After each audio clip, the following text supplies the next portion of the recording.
بسم اللہ الرحمن الرحیم نحمدہ و نصلی و نسلم علی رسول الکریم اما بعد.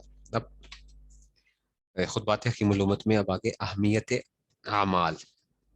صاحبو، وہاں بجز اعمال صالحہ کے کچھ کام نہ آئے گا، اور یہ بھروسہ نہ کرنا کہ ہمارے ماں باپ بہت نیک تھے، ان سے کچھ نیکیاں بٹوا لیں گے. وہاں کوئی کسی کے کام نہ آئے گا. حدیث شریف میں ایک شخص کا واقعہ مذکور ہے کہ قیامت کے دن ایک شخص کی نیکیاں اور بدیاں برابر ہوں گی، اور وہاں کا قاعدہ یہ ہے کہ اگر نیکیاں زیادہ ہوئی ہوں تو جنتی ہے، اور بدی زیادہ ہوں تو دوزخی ہے. اور دونوں برابر ہوں تو چندے آراف میں رکھا جائے گا. یعنی آراف ایک جگہ ہے جہاں پہ جس کی نیکیاں اور بدیاں برابر ہوں، چند دن رکھا جائے گا وہاں پر. اس قاعدے کے موافق اس شخص سے ارشاد ہوگا کہ اگر ایک نیکی کہیں سے تم کو مل جائے تو جنت میں بھیج دیا جائے گا. وہ شخص خوش ہوگا کہ میرے ماں باپ، بیوی، بچے، دوست احباب بہت سے ہیں، کسی سے ایک نیکی کا مل جانا کیا دشوار ہے. چنانچہ وہ جائے گا اور جا کر باپ سے اپنی حالت عرض کرے گا کہ مجھے ایک نیکی کی ضرورت ہے، تم میرے باپ ہو، میرے حال پر رحم کرو، ایک نیکی دے دو. وہ صاف جواب دے دے گا، یہاں ہم کو اپنی جان کی پڑی ہے، تجھے ایک نیکی کیسے دے دوں.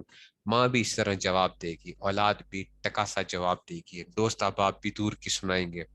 آخر نہایت مایوس ہو کر لوٹے گا. راستے میں ایک شخص سخی ملے گا جس کے پاس صرف ایک ہی نیکی ہوگی. وہ اس سے پوچھے گا، میاں پریشان کیوں ہو رہے ہو، کیا بات ہے. وہ جواب دے گا کہ میری پریشانی کا علاج ہو سکتا تو میں ظاہر بھی کرتا، مگر اس کا علاج کس سے نہیں ہو سکتا.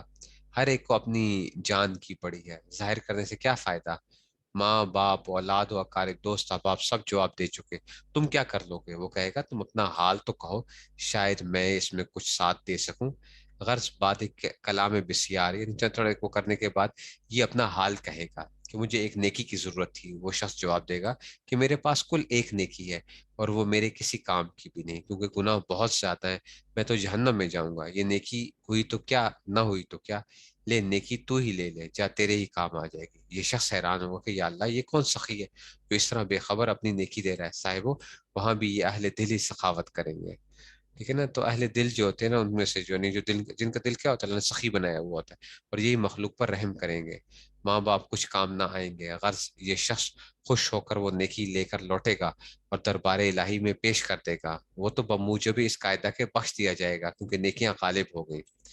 اس کے بعد اس سخی صاحب کو بلایا جائے گا کہ تم نے یہ کیا کیا، اپنی نیکی دوسرے کو دے دی، کیا تم کو اپنی نجات کی فکر نہیں. وہ عرض کرے گا کہ الہی، میرے پاس صرف ایک ہی نیکی تھی، میں جانتا تھا کہ قاعدے کے موافق تو میں جہنمی ہوں، اور یہ نیکی میرے واسطے کارآمد نہیں ہو سکتی. البتہ اگر حق تعالیٰ اپنے فضل سے بخش دے تو اور بات ہے، مگر جب میری بخشش صرف فضل حق پر موقوف ہے اور میں اپنے عمل سے نہیں بخشا جا سکتا، تو اس غریب کی بھی کیوں امید توڑوں. میں نے وہ نیکی اس مسلمان بھائی کو دے دی کہ اس کی تو مغفرت ہو جائے گی، میرا معاملہ رحمت حق کے سپرد ہے.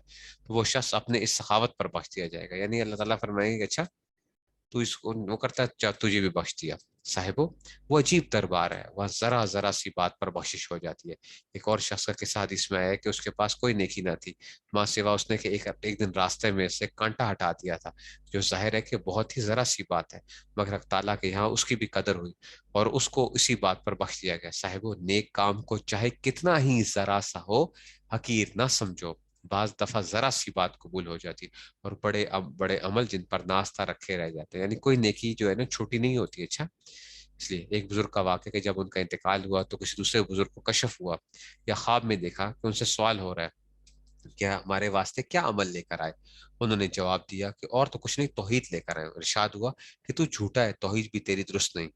اس کر لیلۃ اللبن، دودھ والی رات کا قصہ یاد کرو. دودھ والی رات کا قصہ یہ ہوا تھا کہ ایک روز دودھ پینے کے بعد پیٹ میں درد ہو گیا، تو انہوں نے کسی سے یہ کہا کہ دودھ پینے سے درد ہو گیا. تو یہ باس پرس ہوئی کہ تم نے دودھ کو مؤثر قرار دیا، یعنی تم یہ سمجھتے ہو کہ دودھ کی وجہ سے ہوا تھا، حالانکہ مؤثر ہم ہے. اصل میں تو ہر چیز اللہ کے حکم سے ہوتی ہے نا.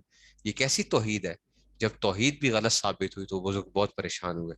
پھر ارشاد ہوا کہ تم اپنے قول کے موافق دوزخ کے مستحق ہو چکے، کیونکہ تمہارا اقرار میں تمہارے پاس صرف ایک نیکی تھی اور وہ بھی غلط ثابت ہوئی. اب سنو، ہم تم کو کس بات پر بخشتے ہیں. ایک رات کو تم نے ایک بلی کے بچے کو سردی سے کانپتا دیکھا تھا، اور تم نے اس پر رحم کھا کر لحاف ڈال دیا تھا، یعنی اس پہ کوئی رضائی سزائی کچھ ڈال دیا تھا، جس پر اس نے تم کو دعا دی.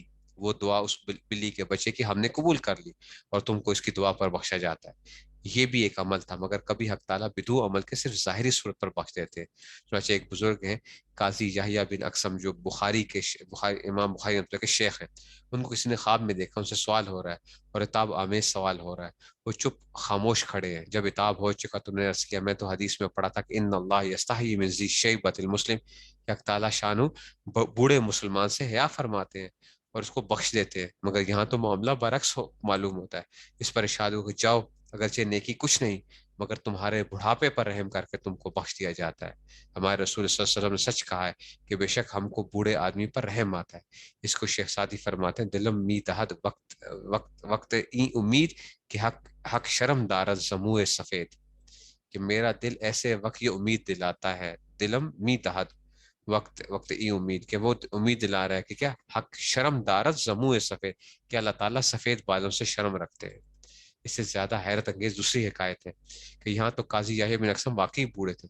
ایک مسخرہ جوان کی حکایت ہے کہ جب مرنے لگا تو اس کو اپنی حالت پر خوف تھا، کیونکہ عمل صالح کچھ نہ کیا تھا۔ اس نے یہ وصیت کی کہ جب مجھ کو غسل کفن دے تو چکو تو میری داڑھی پر ذرا سا آٹا چھڑک دینا۔ چنانچہ ورثاء نے وصیت پوری کی، اس کو کسی نے خواب میں دیکھا کہ اس سے سوال ہوا کہ تم نے یہ وصیت کیوں کی تھی؟ اس نے عرض کیا کہ یا اللہ، میرے پاس عمل تو کچھ بھی نہیں تھا، اس لیے اپنی حالت پر اندیشہ تھا۔ اور یہ حدیث میں نے سنی تھی کہ ان اللہ یستحیی من ذی شیبۃ المسلم، کہ خدا جو ہے وہ بوڑھے مسلمان سے شرماتا ہے۔ قسمت سے میں بوڑھا بھی نہ تھا اور بوڑھا بننا اپنے اختیار میں نہ تھا، تو میں نے یہ وصیت کی کہ میرے بالوں میں آٹا لگا دینا کہ بوڑھا کسی صورت ہو جائے، بس اتنی سی پر بخش دیا جائے۔ سچ کہا ہے، رحمت حق بہانہ امی جو ہے، یعنی اللہ کی رحمت کیا کرتی ہے؟ بہانہ ڈھونڈتی ہے۔ تو یہ حکایتیں تو اہل کشف کی ہیں، جو خود حجت شریعہ نہیں، کشف حجت شریعہ نہیں ہوتا، اچھا، یا خواب کو حجت شریعہ نہیں ہوتا مطلب، مگر حدیث میں بھی ان کی اصل موجود ہے۔ چنانچہ پہلے بیان کیا گیا کہ ایک شخص کو صرف راستہ میں سے کانٹا ہٹا دینے پر بخش دیا گیا۔ جب ان کی اصل حدیث میں بھی موجود ہے تو پھر ان کشفیات کو بھی تائید میں بیان کرنا صحیح ہو گیا، کیونکہ کشف کا بھی حکم ہے کہ اگر قرآن حدیث اور قرآن کے موافق ہو تو قبول ہے، ورنہ رد ہے۔ تو مطلب یہ ہے کہ کوئی نہ کوئی کسی بھی نیکی کو چھوٹا نہ سمجھو، اچھا، کسی بھی نیکی کو چھوٹا نہ سمجھو، ہر چھوٹی سی چھوٹی نیکی کو کر لو، کیا پتہ اللہ تعالیٰ بخش دے۔ اور کسی بھی جو ہے اس طرح ہی جو ہے نا، یہ نہ سمجھو کہ ہم نے بڑی نیکیاں جمع کر لی ہیں اور ایسے کر لیا، کیا پتہ اللہ تعالیٰ کے ہاں پتہ نہیں مقبول ہے یا نہیں ہے۔ اللہ تعالیٰ کی رحمت سے ہم بخشے جائیں گے انشاءاللہ۔ اللہ تعالیٰ ہمیں جو ہے عمل کرنے کی توفیق نصیب فرمائے۔ آخر دعوانا الحمدللہ رب العالمین۔